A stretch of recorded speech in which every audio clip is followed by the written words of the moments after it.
can't tell you how excited I am in that Jon Mills is sort of our first presenter and all of that. I should say that when I asked Jon if there's anything he'd like me to say in introduction, he said he gets embarrassed about it, so I thought I'd actually bring that up so that he could. And I did offer to say that we just found him on the street and invited him in, but I've changed my stance on that, so I don't think I'll do that, Jon, if that's all right with you. So presumably you've all heard of Jon Mills, I imagine. Jon's one of the most creative minds, I think, in contemporary psychoanalysis. He's written or edited more than 20 books, has more than 100 publications in psychoanalysis, worked in areas ranging over issues of clinical technique, attachment theory and trauma, areas of metapsychology, areas of philosophy and psychoanalysis and how they interact with each other. So I think he's one of the most creative people, I think, in contemporary psychoanalysis. Am I embarrassing you yet? Yes. Okay. Let me be sure we get to a certain measure of embarrassment. As Stan already mentioned, Jon has a doctorate in philosophy, well, from Vanderbilt University, as well as a PsyD from the Illinois, let me see if I have it down here. You can tell me also if you want. Illinois School of Professional Illinois School Psychology. of Professional Psychology, that's right. And Jon is also, of course, a Freudian psychoanalyst. He actually studied and supervised with people that anyone at the Psychoanalytic Institute would be familiar with, like Merton Gill. So he has experience with household names and all of that. And tonight he's speaking on Living in the End Times, Civilization and Its Fate. He's talking about the death drive. And hopefully you will join me in welcoming Jon Mills.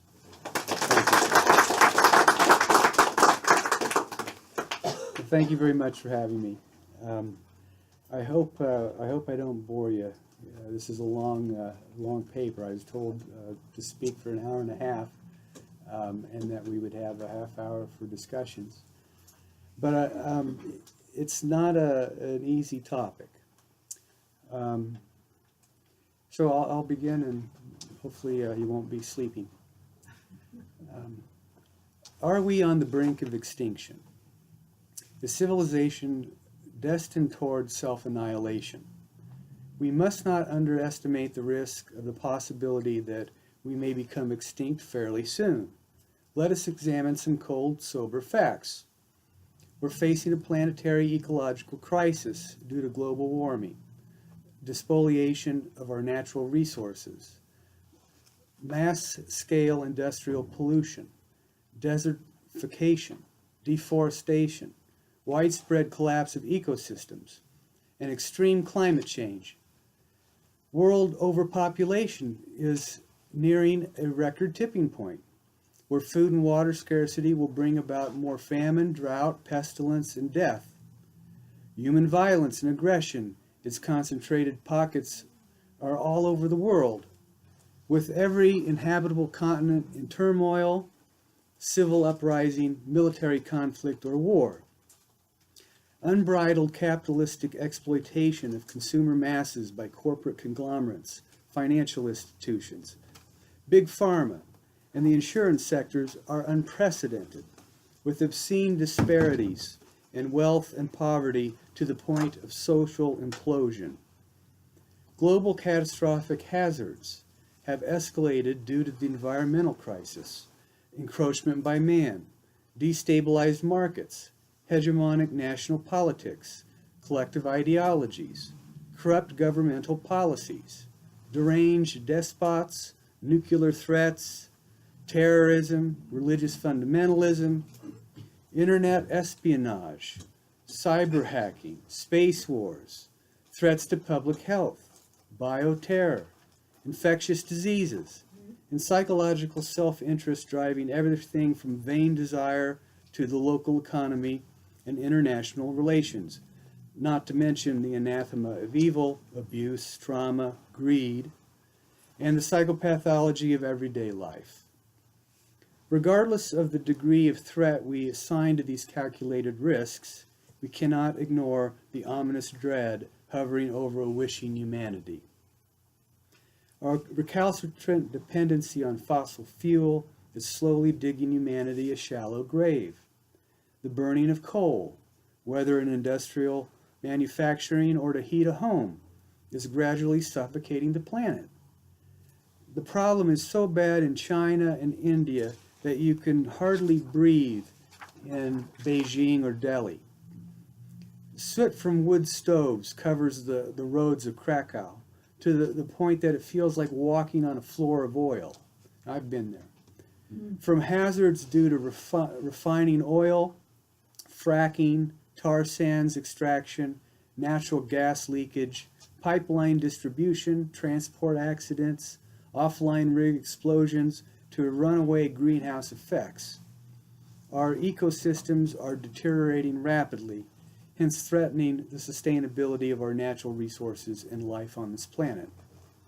Glaciers and polar ice caps are melting. Sea levels are rising. Heat waves, droughts, bitter coldness, wildfires, severe storms, torrential rains, floods, rising ocean temperatures, hurricanes, tsunamis, freshwater scarcity, an unpredictable weather phenomenon that's so variegated throughout the world signals our changing global climate. All these issues leave us in a profound and compounded predicament of future survival. And with the projected statistical prediction of adding another billion more people every decade to the world population, our lot in life hangs by a hair. For the Jungians, that's a throw.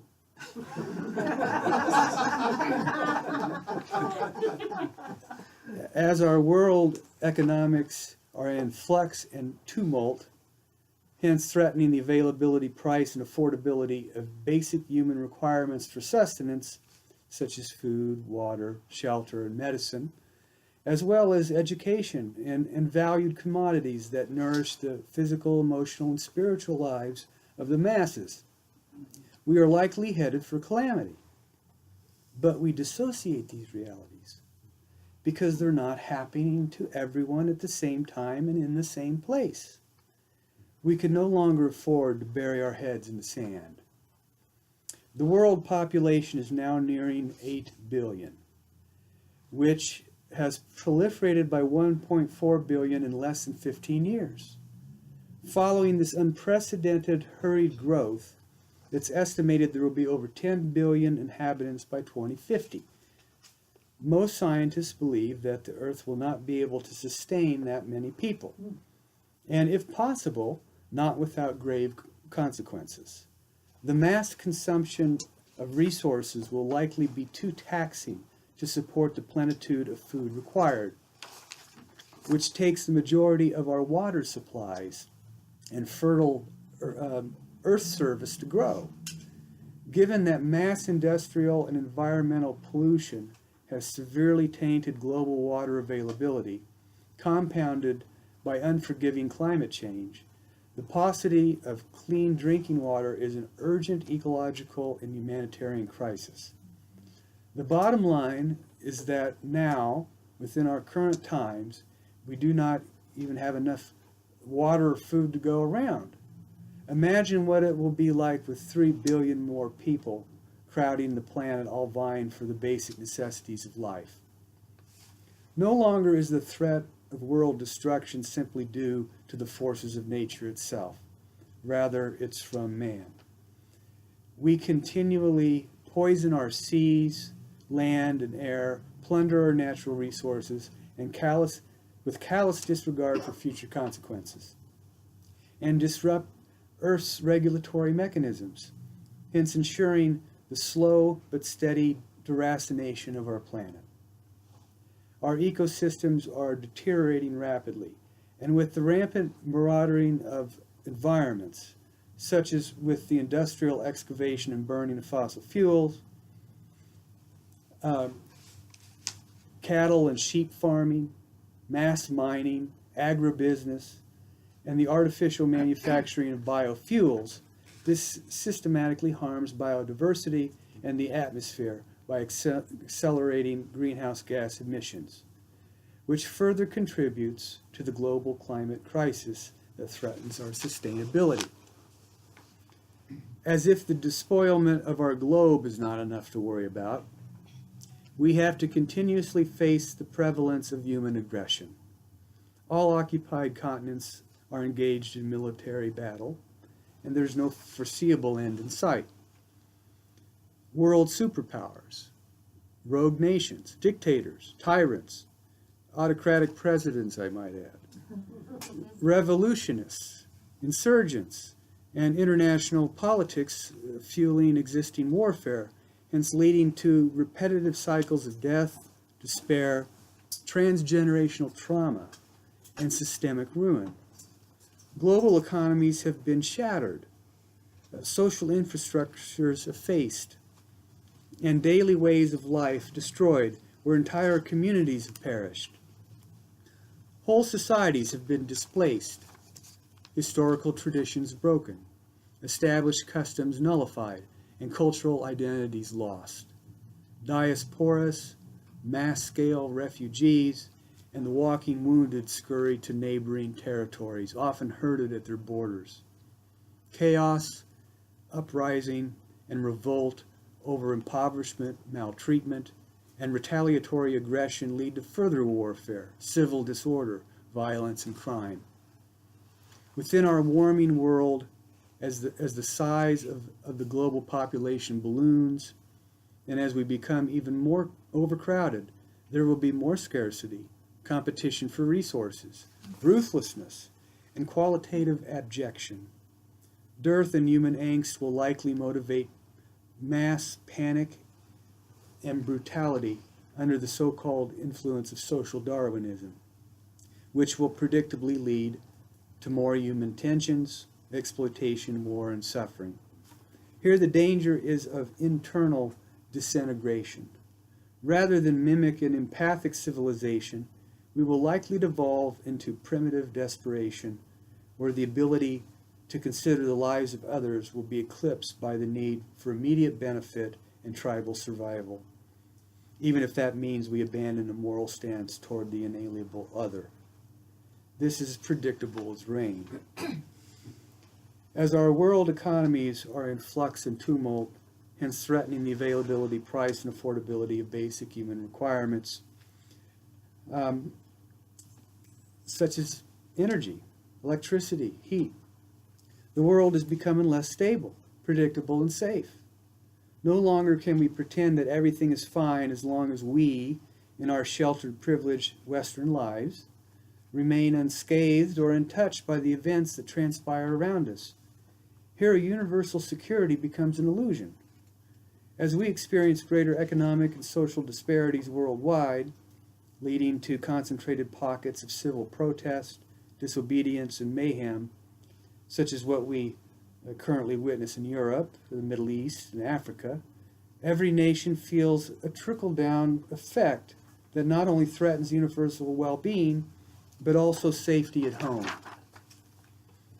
And when enemies are no longer foreign, conflict is generated from within a society where economic and class discrepancy, racial division, religious intolerance, political injustices, and governmental treatment of collectives lead to societal dissent, uprisings, riots, coups, and rampages, for we all have the need to find enemies. We owe this tendency, sometimes paranoid, sometimes justified by real circumstances, to the psychodynamics of human emotion, much of which is unconsciously motivated, hence outside of our conscious reflection and social awareness. Because we are primarily driven by unconscious affects and prejudice, not by rational analysis and constraint. We are guided by our primordial desires, conflicts, and complexes. This is equally true of nations, states, and superpowers, where politics serves to manipulate multiple psychological wishes and vulnerabilities in the masses and opposing cultures or peoples, while promoting the self-interests of those sailing the ship. This is human nature, for man's a political animal, as Aristotle would say. However, politics are inherently corrupt without a watchtower ensuring that human exploitation is curbed. Even within well-meaning democracies, inverted totalitarian principles based on self-interest operate unconsciously within societies that are complicit with national policies, self-instituted laws, and actions that mistreat and harm opposing nations and groups without provocation. Here the silent masses implicitly condone the deeds of their nation's leaders. And when other societies are negatively affected by a superpower, the backlash is violence. This occurs from both within the citizenry affected by the decisions of the nation state, as well as external protest and reaction. These vectors create a two-way relation of dialectical strains, namely pressure from within and without. Political injustice and social exploitation predictably lead to civil disobedience, bloodshed, insurgencies, and rebellions. When an individual, community, or nation is done wrong by, even if it's only perceived, the toll is resentment and the need for revenge. In today's society, where every form of transgression enjoys a psychological motive, rational justification, legal defense, and/or pastoral forgiveness, the limits of evil seem to be standing on a crumbling precipice. Once deemed the unequivocal antithesis to moral absolutes, evil has acquired a new form of acceptability. From commonplace cheating on university entrance exams, income tax evasion, fraud, and economic bleeding of consumer society, to partisan lobby manipulation, bribery, corruption, breach of trust, political illegalities, and military campaigns that could care less about collateral damage. We have entered into a techno-age of anonymity, facelessness, and disposable objects, where dehumanized alterity becomes the projection, displacement, and denial of our own interiority. In other words, the evil within. When people feel abused and experience no sense of justice, it violates a universal ethical principle, one that is shattered with the realization that there is no universal ethics, that is, no metaphysical dispensary of the good and the right watching over them. From anarchy and ocracy to nihilism, the human animal becomes a machine of violence. Aggression begets aggression, a simple iteration as repetition compulsion. Tempestuous human relations lead to further social discord, animosity, and bellicosity, with no hope in sight of reversing this discernible pattern.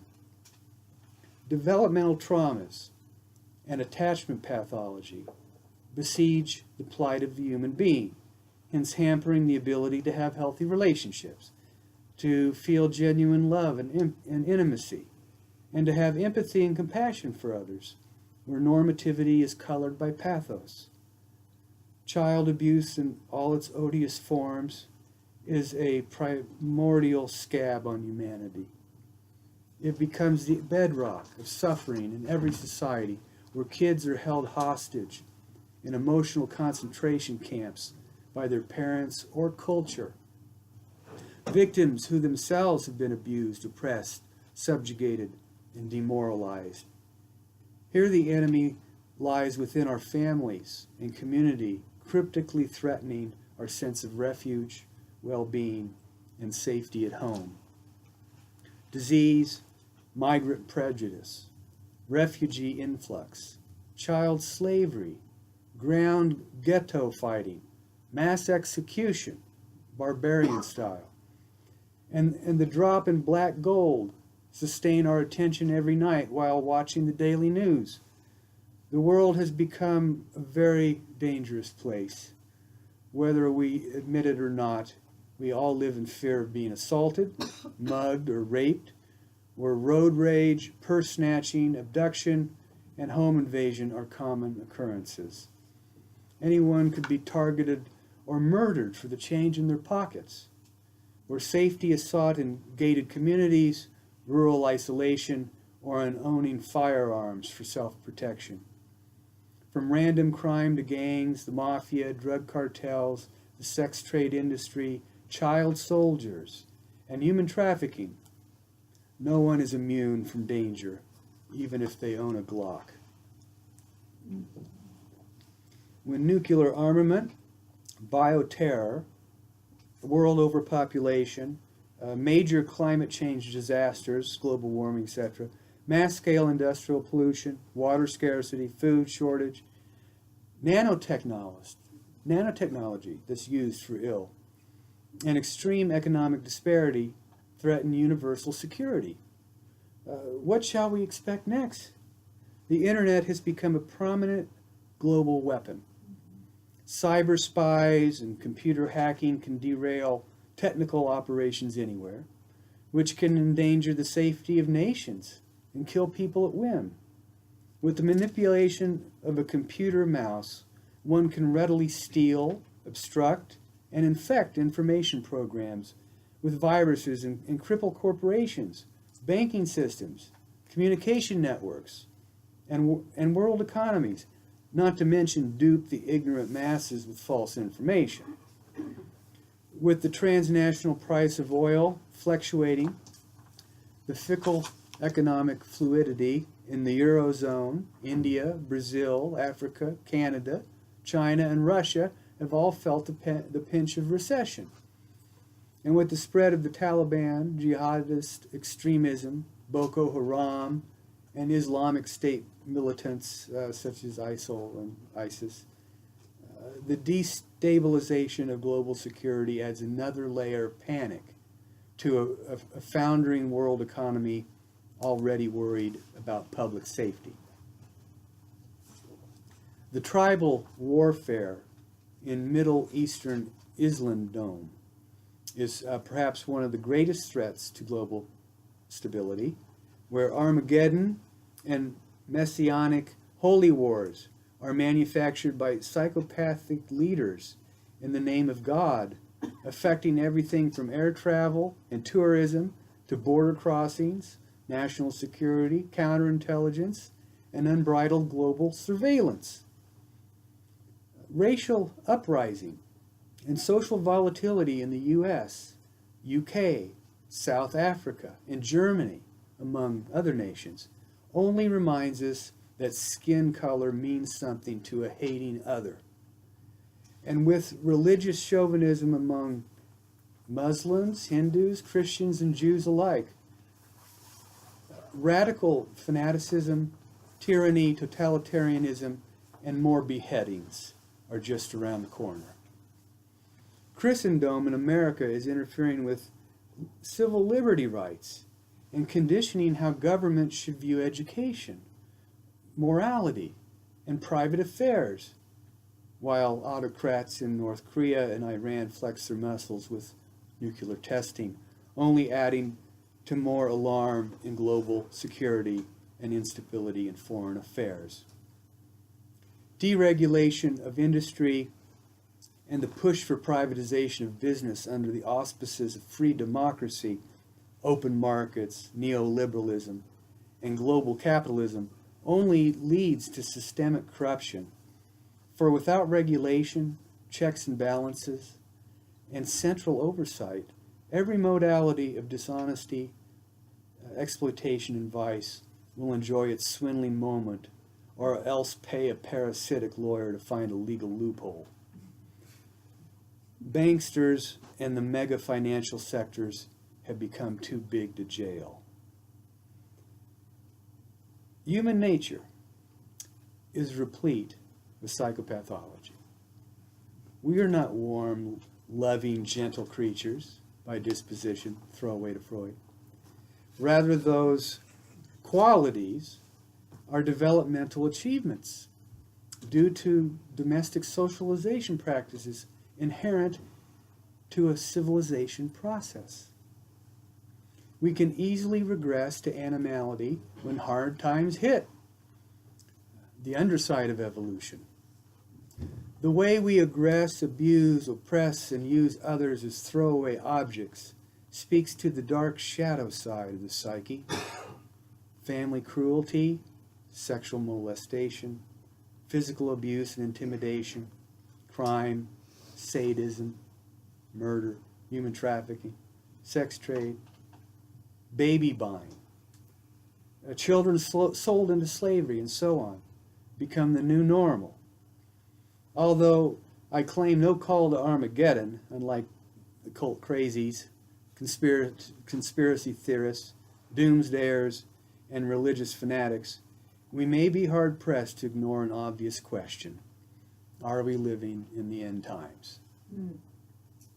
Once the four horsemen of the apocalypse, namely food, famine, fire, and war, including pestilence and death, have now been replaced with global pollution and climate change, rapid proliferation in the world population, shrinkage in natural resources such as water and food, terrorism and sects of death, technological hubris and risk like biogenetics, nanotechnology, economic corruption and squandering, and the prevalence of psychopathology in politics, governance, and national leaders. The problem of evil makes these global prophecies of fate all the more expeditious. Will humanity avail itself to subvert its selfish and aggressive propensities towards self-annihilation? Knowing that the world is going down the pea patch in a hurry, how ought we to live? Now, before jumping to conclusions, I was hoping you were going to give some solution to all this. Wait, there's more. before jumping to conclusions, we would do better to study the situation soberly. Where's the beer? Why start now? Now, if we get caught up in like these reactionary polemics and emotional hyperbole, it becomes way too easy to lose rational perspective. It's not incumbent upon a philosopher or psychoanalyst to solve the world problems, yet perhaps it's sufficient enough to point them out. Yeah. Although I do not profess to resolve this planetary crisis, I would consider myself modestly lucky to be able to reframe the issues in such a way as to offer a foreboding warning to humanity. Through our continued maltreatment and sullying of the earth, we're slowly committing global suicide. I mean, like a sadomasochist or a drug addict, we know that we're hurting ourselves. Just it doesn't move us to action. And is this due to apathy, an eclipse of empathy, and or failure to take responsibility for our self-destructive deeds? Or is this a crass defense, the momentary dismissal of reality for the more immediate desire to consume and gratify our pleasures and whims? Our pursuit of immediate satisfaction overrides the rational necessity to delay gratification and secure more healthy parameters for future enjoyment. This is what we're taught as kids. We may also posit a collective interpellation that lies at the heart of global psychology. Humanity is so immersed in its own immediate presence that it cannot fathom a future absence. Hence the cessation of human life due to our own emotional geocentrism. This is largely attributed to, I suggest, an omnipotent grandiose denial, fueled by unconscious social fantasies that condition the worldview of masses. Collective humanity simply will not entertain the sobering truth of such foreseeable catastrophic risks to our continued survival.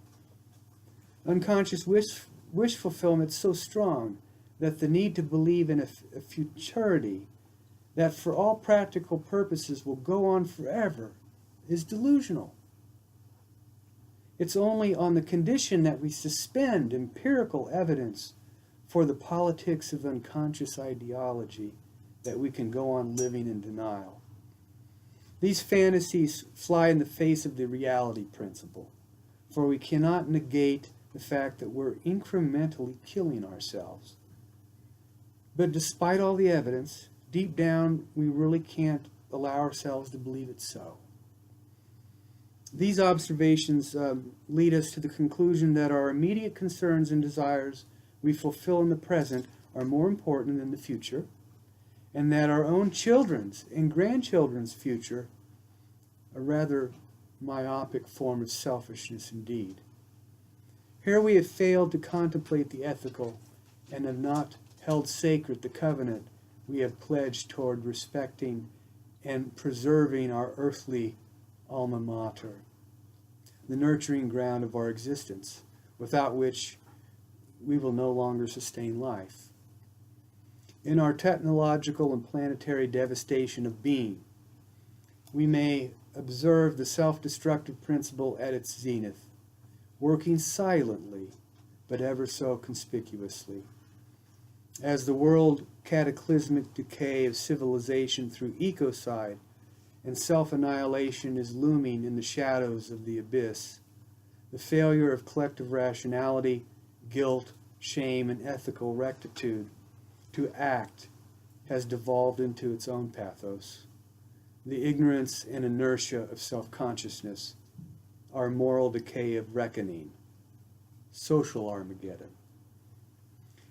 In the wake of all knowledge, we continue to conquer, consume, exploit, and kill. This is humanity's death drive. Here on Earth, we're destroying our planet.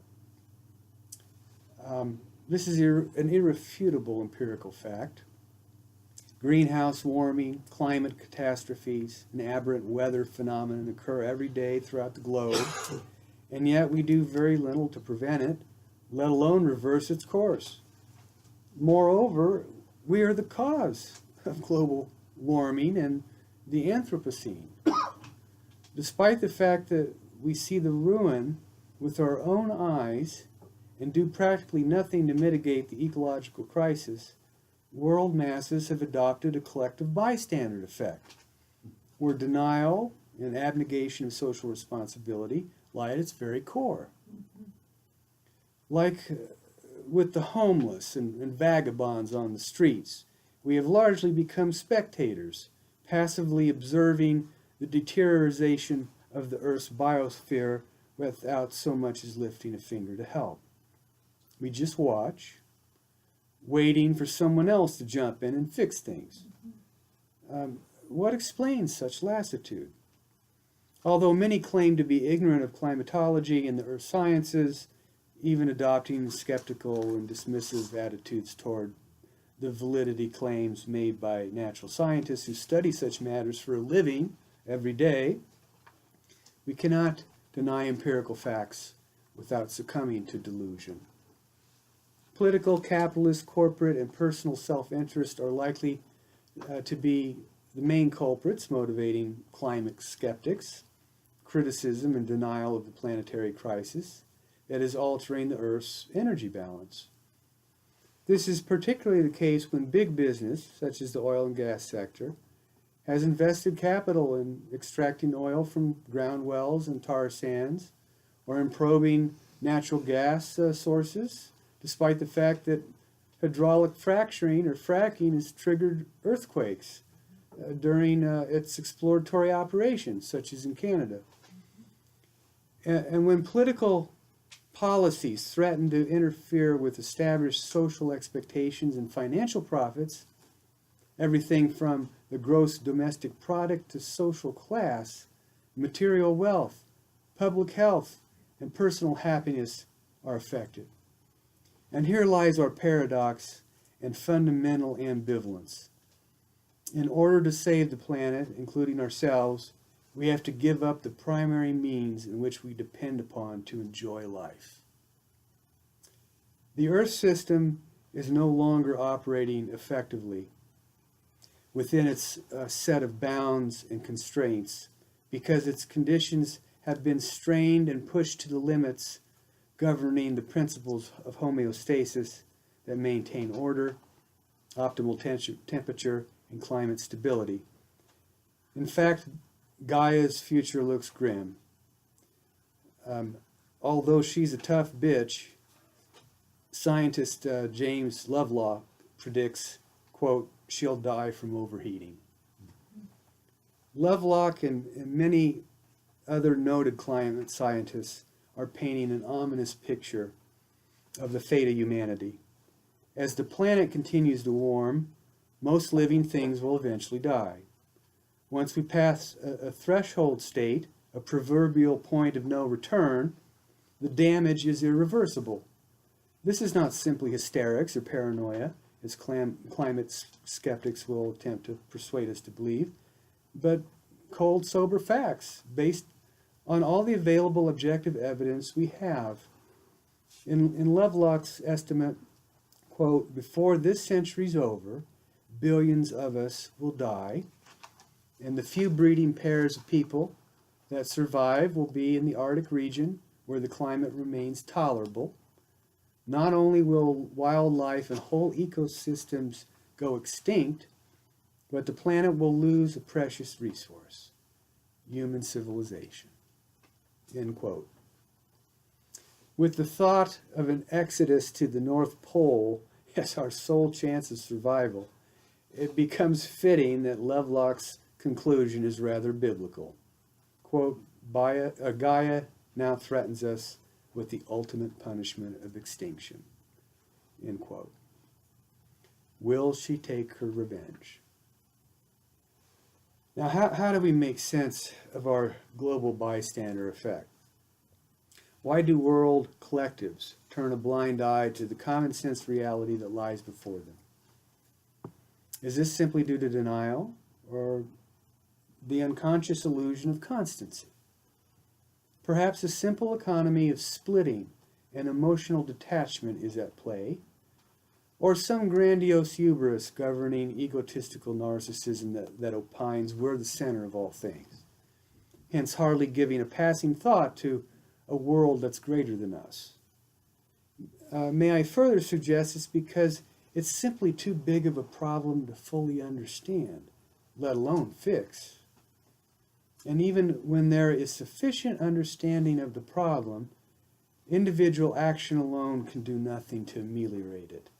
Solutions require collective actions on a mass scale. Until this happens, we'll remain bystanders, witnessing our own gradual deterioration due to powerlessness and ennui. When collective societies are under the influence or domination of state power, it becomes cognitively reflexive, hence natural, to turn over responsibility and accountability to society or one's nation to remedy, as that's what citizens come to expect from its government, leaders in political patriarchy conditioned by parental transference. It is also too complex of an issue for any one person or group of people to fully mend, let alone do something about reversing a worldwide phenomenon. All of humanity's psychological defenses get mobilized, from disavowal, dissociation, rationalization, intellectualization, and so on, when confronting such a massive conundrum. How do we just shut off the lights, stop driving to work, and use fuel when the world revolves around every form of energy we rely on for our livelihoods and survival? By definition, this makes it a systemic structural issue that involves the agreement and cooperation of a greater collective of peoples willing to be ideologically unified and committed to concrete change through resolute and deliberate action. But given human nature and the competing array of desires, emotions, ideology, and psychological complexes that constitute the political animal, can we really expect a global meeting of minds that will end in consensus and unified action? Or will want, greed, politics, capital, and military strategy ensure that such collective valuation practices remain only a fantasy? Individuals, communities, and even whole nations who adopt environmentally conscientious practices, such as limiting the consumption of fossil fuels, stop having so many children, adopt green practices, using renewable energies such as wind and solar power, and alternative technologies like electric automobiles and geothermal sources of heat and cooling systems in order to reduce their carbon footprints, and so forth, will virtually make no difference in the grander scheme of the Earth's biosphere. Although such efforts are noble, it will take a union of nations committed to concrete change on a worldwide scale. And how would this be accomplished without state intervention? Moreover, how could it be enforceable given that national self-interest governs all policy in every nation state? And even if this were for our own good and was enforceable, would this not violate the very principles of liberty, democracy, and distributive justice? And what will happen when the earth becomes too overpopulated, as the projected growth and scientific evidence suggests? With billions more people to feed, burning more and more fossil fuels, our planetary sweatsuit is bound to become one unbearable sauna. More people, more warming, less food, less water. Here we have a perfect formula for death. With no more people, or I should say, that was a slip, with more people,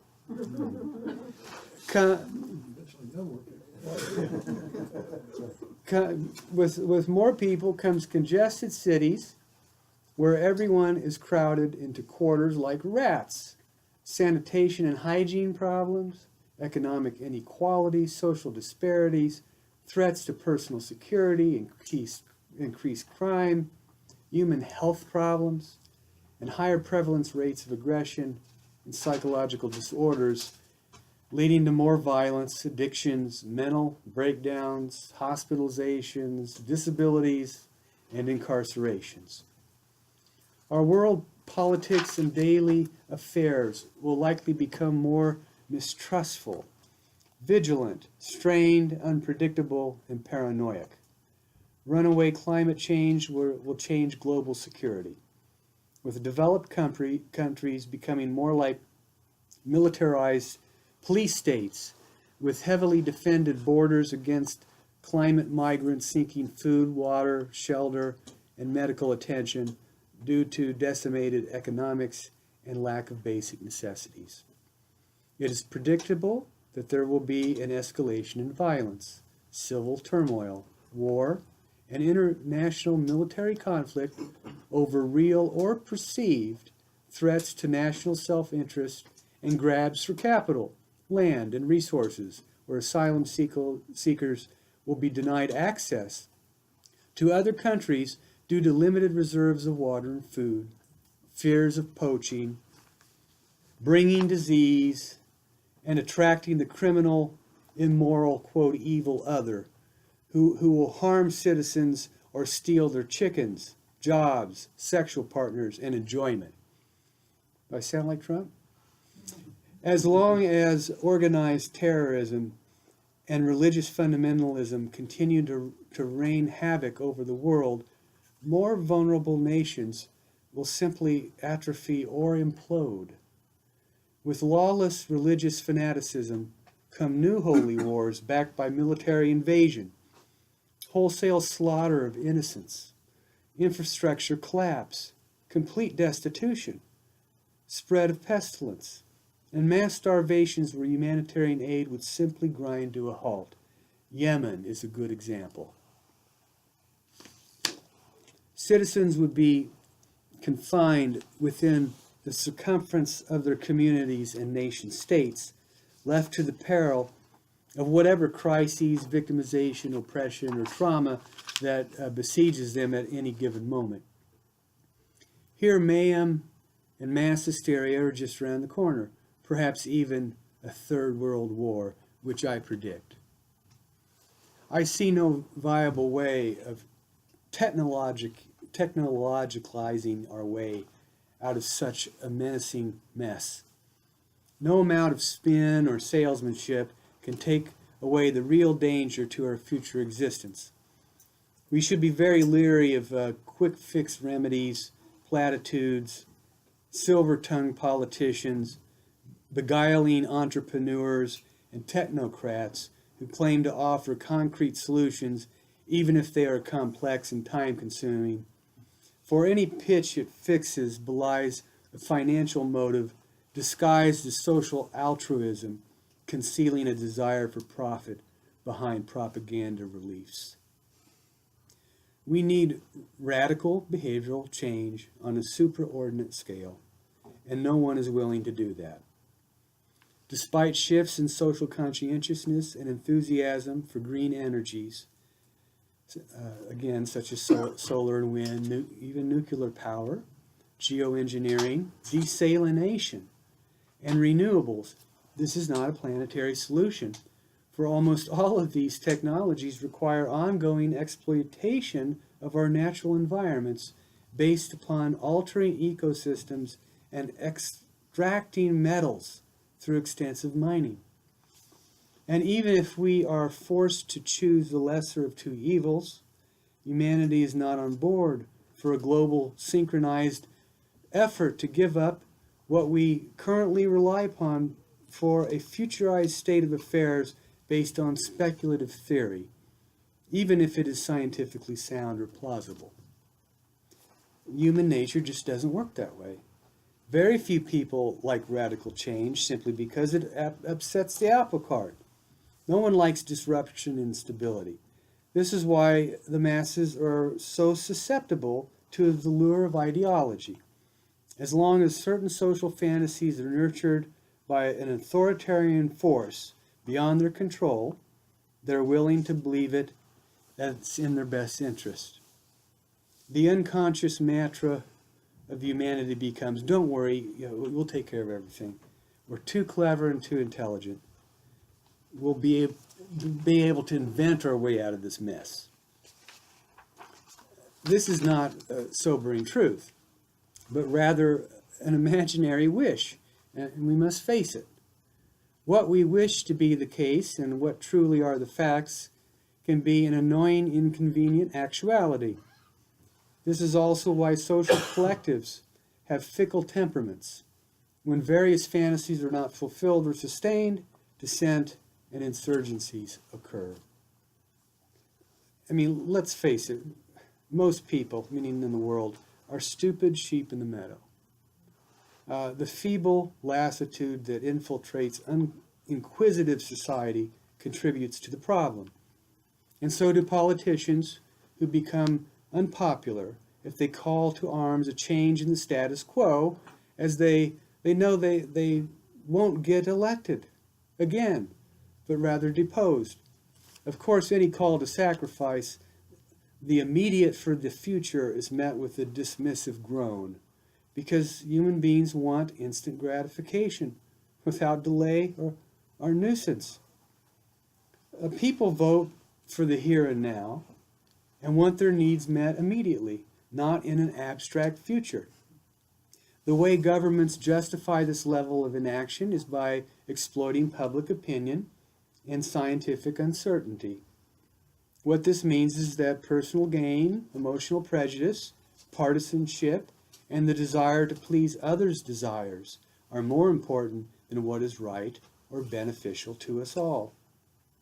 The superficiality and narcissism of politicians is more than transparent when they freely select to ignore our ecological crisis under the rubric of dubiousness and epistemological fallibility, or even more egregiously, think they can pull the wool over our eyes by feigning sincerity or lying to the public.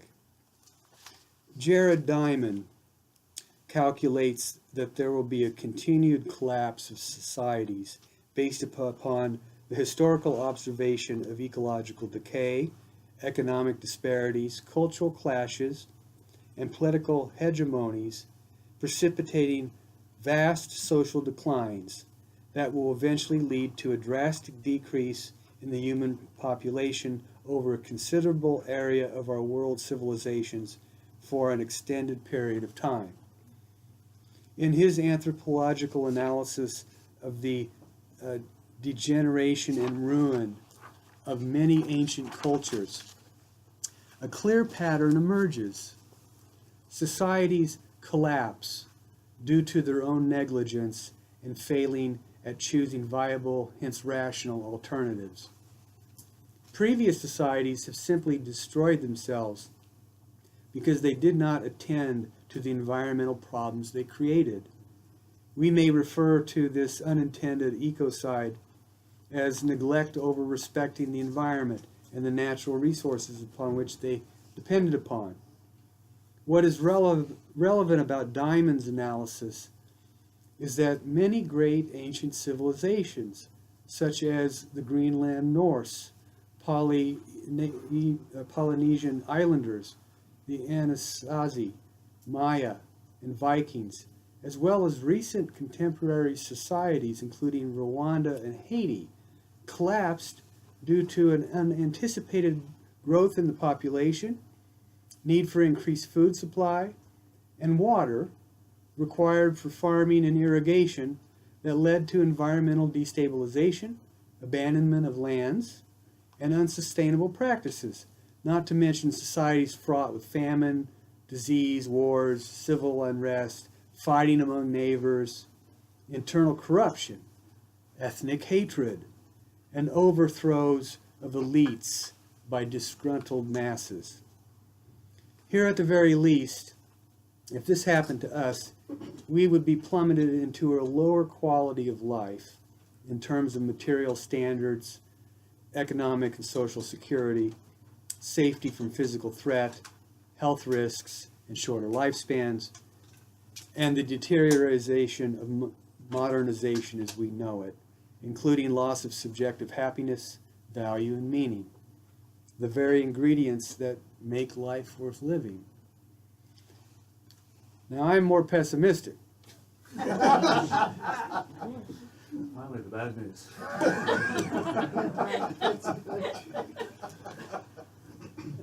I fear we're broaching a point of no return in our pathognomic tendencies to self-destruct. Although we all live a finite life, and the abstract future transcends our immediate existence, this seems to be precisely the point. Humanity's psychological defense is to postpone futurity for the present. The future simply does not matter to the masses who consume and want more. The distant, non-experiential future becomes a hypothetical thought experiment, contrived by our imagination that has little to do with our current concerns and needs, especially from those who cannot afford to focus on anything else but the pressures of the here and now, let alone adopt some ethical stance toward the future of humanity as an altruistic ideal to live up to, despite the fact that our current attitudes and behaviors substantially impact on what the future will conceivably be like. Notwithstanding the threat of ecological disaster due to human cause, there are many more existential risks that up the ante and accelerate the compounded crises we're currently facing as a human race. In addition to the loom of environmental demise, including pandemic outbreaks, chronic diseases, and mismanaged urbanization, unprepared for the human population explosion, there are many more variables that multiply, hence substantiate our cause for alarm. Among these global dangers are systemic risks that are amplified by economic, geopolitical, societal, technological, and existential factors that threaten to intensify our global crisis, which coalesce around many possible troubling scenarios, including the following: problems of evil, aggression, illegality, corruption, fraud, illicit trade, organized crime, terrorism, religious extremism, public health and safety ineptitude, profound social instability, migrant invasions, mass diasporas, deployment of weapons of mass destruction and war, global governance failures, governmental collapse of geopolitical importance, including interstate conflict, leading to regional consequences, international diplomacy failures, and escalation in conflicts among international superpowers. Fiscal and liquidity crises in key economies, major financial institution breakdown, mismanagement and lack of oversight by central banks, failure of critical infrastructure, fossil fuel shocks to the global economy, chronically high unemployment, stock market flux and panic, housing inflation, financial lending irresponsibility, decline of the U.S. dollar as the world's leading currency, severe income disparity, and financial exploitation by elites and wealthy capitalist corporations. Breakdown in critical information infrastructure, communication networks, cyber hacking, technological data theft, and internet espionage, and last but not least, economic hardship on families, unemployment, increased health-related illnesses, thereby more loss of jobs and income, disruptions in maternal-infant attachment, systemic familiar pathology, transgenerational transmission of trauma, addictions, domestic abuse, and resultant psychological disorders and mental illness that maim the masses. Here we have a very grave problem indeed. Freud tells us, quote, "The intellect is among the powers which we may most expect to exercise a unifying influence on men who are held together with such difficulty and whom it is therefore scarcely possible to rule.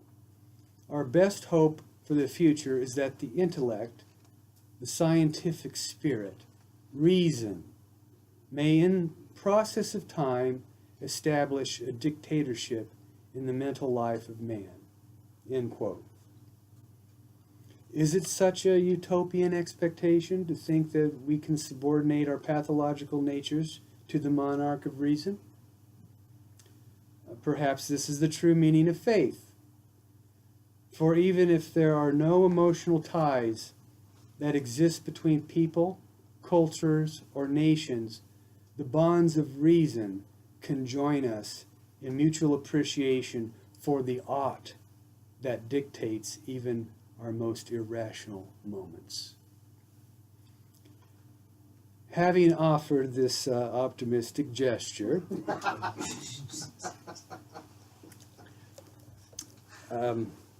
we're still left with uncertainty, tenuousness, and platitudes.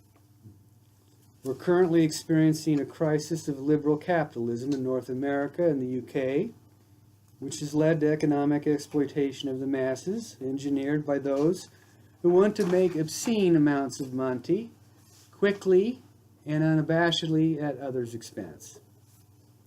And the rest of the world has its own financial crises, most recently as the United States and members of the European Union are in chaos over fiscal mismanagement, with the added irritant of various central banks in China calling for economic reform.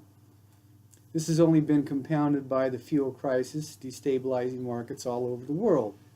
When there's the U.S. deregulation of financial institutions, with the conglomerate of powerful lawyers, politicians, economists, accountants, and lobbyists manipulating laws around the exchange of commerce, taxation, and corporate profits, then citizens will naturally be enticed, taken advantage of, and swindled, partly because some people are gullible and or unreflective, acting on unbridled wish fulfillment and whim, and partly because they're simply overburdened by so many demands and responsibilities within our stressful contemporary societies that the pleasure principle is sure to ring its bell.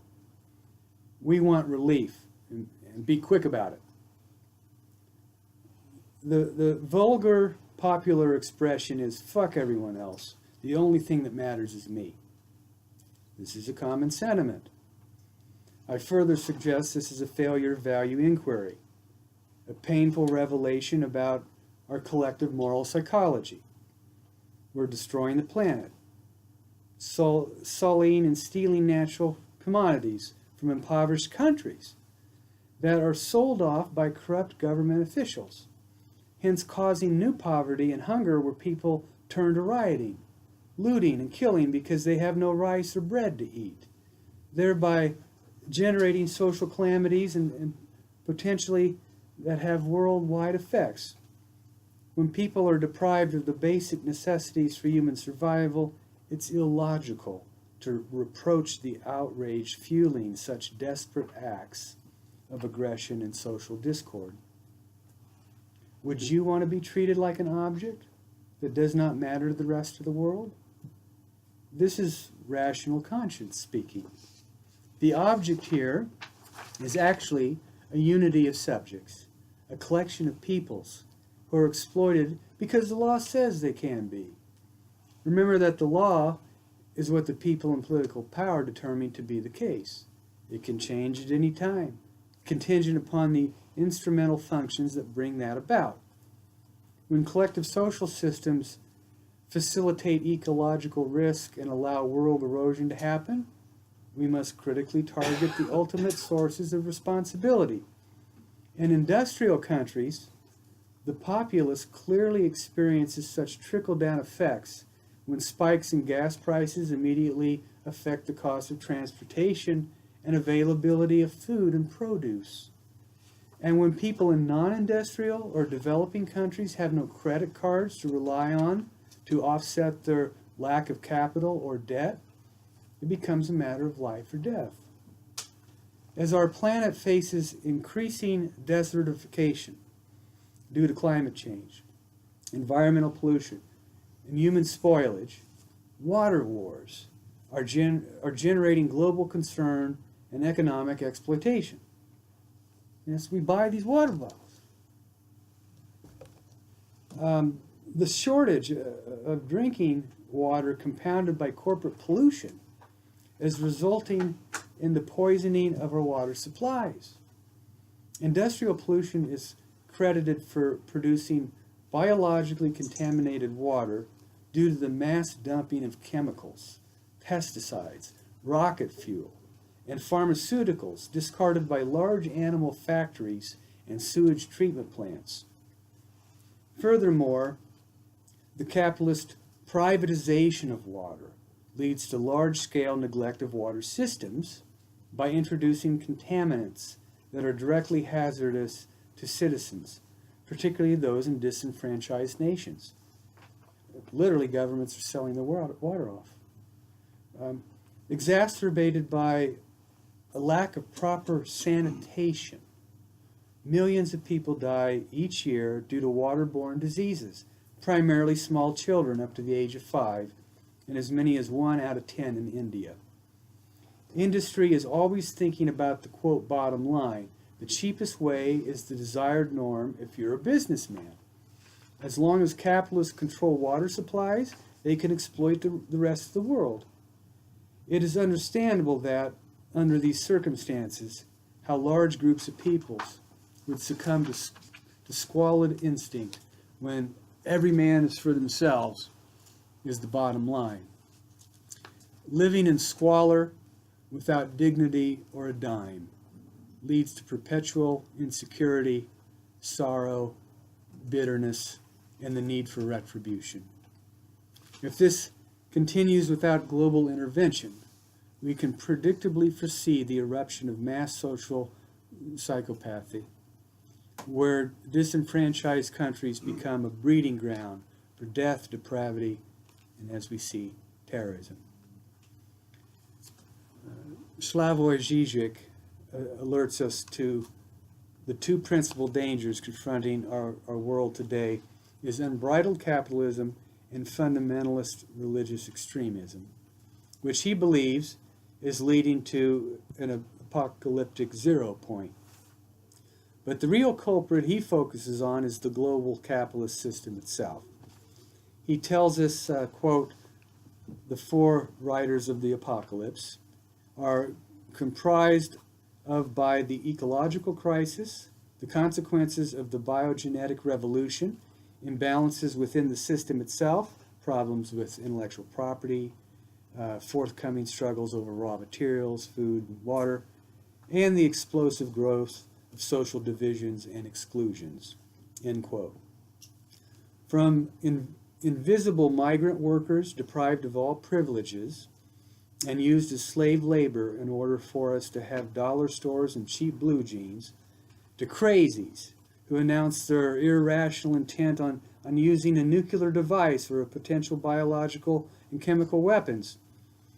To a large degree, the question of money is always looming in the background. Money motivates everything. We are erecting walls to keep our bordering countries out and constructing walls within our own nations, like gated communities, designed to protect us from that criminal other. Love thy neighbor is replaced with mistrust and fear, whereby the other becomes a threat, source of envy, or persecutory object. Ignoring all warning signs, we're living in collective denial and omnipotent disavowal for our impending peril under the illusory fantasies of grandiose bravado sustained by the teleological suspension of the rational. When will the next natural disaster occur?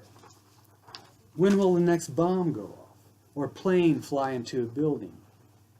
We know very well that this is going to happen at some point, but nevertheless we can't bring ourselves to really believe that it will.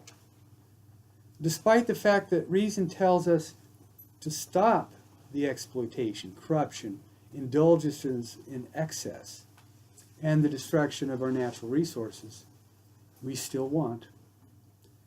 Restraint, compromise, and self-restriction become an unwelcome trespass.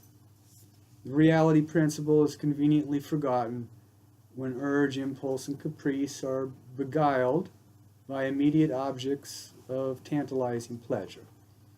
And conscience becomes compartmentalized because the complexities of social order and world discord pose overwhelming impasses to pragmatic solutions. Here, the collective psyche, insofar as it personifies the universal psychological dispositions inherent to humanity, remains in an ambivalent state of inner worry and unmediated conflict. If we entertain the possibility of the doomsday argument, namely that we may very well be living in the end times, then we're approaching a cataclysm that may no longer be preventable. Žižek points toward, in his words, quote, a pathetic case for communism, end quote, as a possible reference point for rectifying our world crises. But this suggestion violates human nature.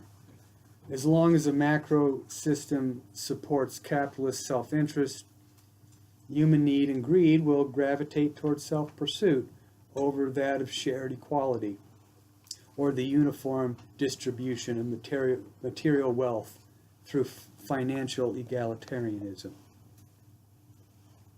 Such a condition, namely global communism, would have to be superimposed on us by a supreme force, hence state intervention, even if it was for our own good. It is more plausible that we will increasingly seek modifications and amendments in neo-capitalism reflective of controlled or regulated democratic systems that institute structural improvements through refined checks and balances, safeguarding shared collective interests, valuing socialistic commitments. Short of a global centralized currency that is regulated, policed, and affects everyone, perhaps some transnational system of socialistic democracy will emerge in the future as a logical synthesis, informing the sublation of humanity through natural compromise. A more pessimistic outcome is that that world order will reach an implosive climax or irresolvable breaking point where we have a deadlock of oppositions that lead to snowballed eruptions within multiple social climates that contaminate the world scene with war, famine, and ecological disaster. Even if one pole eventually vanquishes the other, it would be at everyone's expense. If we accept Zizek's premise that unbridled liberal capitalism is a world nemesis, bringing the end of days, then it would likely take a series of catastrophic global events before we are forced to curb its enthusiasm. This would necessitate a mass mobilization of political, diplomatic, and economic reform. But as long as there are political hegemonies that drive world relations based on capitalist principles that on one hand clamor, we are all equal, but on the other hand, you have to earn it, there's no free handouts, then I'm afraid we'll have to accept the premise of natural law theory.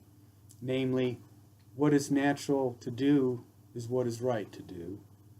It's not natural to give away our resources, for this is contrary to self-preservation and self-interest. Or others will have to work for it just like me. Or we can't take care of the whole world, and so on. We can equally imagine the inverse if we were on the receiving end of exploitation and abuse. It's natural to kill those who cause us suffering.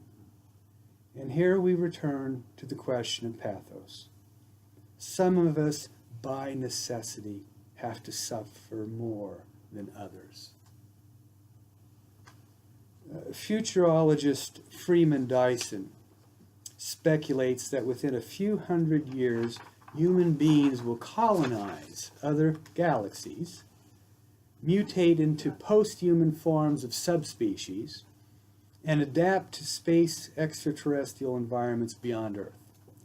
He envisions a, quote, green universe where biotechnology will enable us to breed new living creatures and entire ecologies, including new animal life and, quote, warm-blooded plants, end quote, that are designed to adapt to vastly different habitats that are not dependent upon planetary means to sustain their survival. These new life forms, quote, will grow into a living world of creatures, as diverse as the creatures of Earth, but different, end quote, which may then further populate and spread throughout the universe, self-replicating their own microcosms until ultimately leading to the expansion of life. Dyson proclaims that we as humanity will become, quote, the midwives who bring life to birth on millions of worlds, end quote, and concludes that we are the stewards of life on a grander scale, and our destiny is to be creators of a living universe. Now, that Better start giving some money to NASA. So does capitalism better go to NASA? Yeah, exactly. Space needs better rockets. or Richard Branson, right? That's right. Not only is this vision of the future of humanity grand, it's grandiose, which further belies the wish to play God. In other words, when we destroy this world, we can now create others, quote, where we will live together and support one another, end quote. We destroy that. And we're going to live as equal brothers and sisters in utopian bliss, as if we would somehow be able to do that in a future world where everyone is one, what the futurist Vernon Venge calls an apocalyptic singularity of consciousness. Despite the fact that we are demolishing ourselves as we speak and are remotely capable of showing any conciliatory success to live harmoniously or in accord with shared values that promote cooperation and peace over egocentric caprice and self-destructive denial. The obsession with space travel, the so-called colonization of galaxies, and the scientifically engineered mutation of our species that will supposedly surpass our current predicament of self-induced annihilation are all transcendental illusions based upon escape fantasies. Yeah. The thought that we have a safe haven to retreat to when the earth is uninhabitable is infantile as the notion of God itself. We can no more control the future as we can control the present. We can only influence it. The thought that we can govern, manipulate, and design a future world fashioned to our own liking presumes that we live in a fixed universe where everything is causally determined, like in a linear fashion, devoid of inflections of autonomy, when this would mean the death of freedom, often inversely called chance or randomness, as an indeterminate force in the cosmos. Nothing is fixed or laid in stone in such a hard determinist fashion. We neither have the prowess nor the means to accomplish such a grandiloquent task. The call to procreate millions of new worlds as humanity's, quote, destiny merely speaks to an unconscious collective anxiety and reactionary narcissistic cockiness, where the need to conquer our fears as a quasi-triumph over death via reaction formation justifies obscene economic and environmental waste that currently contributes to our planetary crisis. Billions of dollars are thrown away into space exploration and developing technologies from big and little space culture alike, leading to space wars with other nations over power grabs to see who wins out over space travel, satellite augmentation and domination, and procuring advanced knowledge via technological innovations over our solar system and beyond, which is an economically and politically driven enterprise born of ideology.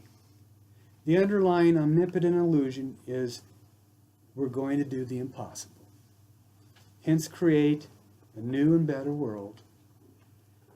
Given we have failed to accomplish this task here on earth, something which is by definition unattainable, it is more than ostentatious and pompous to proclaim otherwise. Despite the massive amounts of resources squandered, excess waste produced, and increased industrial pollution generated by such activity that intensifies our current ecological emergency, international governments, NASA, and private industry, for instance, hold out for the hope in overcoming problems with engineering setbacks, so that humans can someday develop settlements on other planets or moons and escape from catastrophic climate change, which will one day kill the Earth.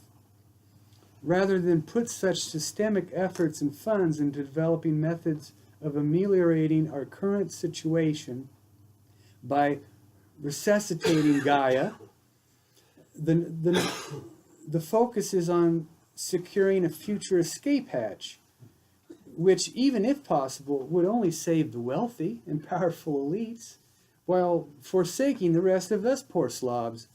Imagine the destitute, downtrodden, disenfranchised, displaced masses, or ordinary citizens from Africa, or any other disqualified country, on those space shuttles to paradise. Not a prayer's chance. They would be the first to become fertilizer in any doomsday scenario. Why not save the planet we have, rather than pursue the fantasy that we can find better ones or create new space environments in a post-apocalyptic world? Our priorities seem to be under the sway of delusion. There's no futuristic Eden elsewhere, no carrot dangled in the faraway space, but only what we know now, namely the fact that we have a planetary plight that needs drastic attention before it's too late to even plan an escape route.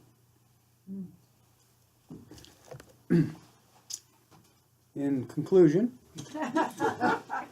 How's your throat? in order to envision salient global solutions, we need more than mere awareness or collective self-consciousness. We must be willing to give up what we're comfortable with. And in our immediate lives, for the sake of the symbolic other, and act for a higher principle evaluation, even if this realization is simultaneously motivated by self-enlightened self-interest and or self-preservation. I can't see that happening anytime soon. Perhaps the message itself is important enough to reiterate. But if I were a betting man, I'd say we're on the brink of extinction.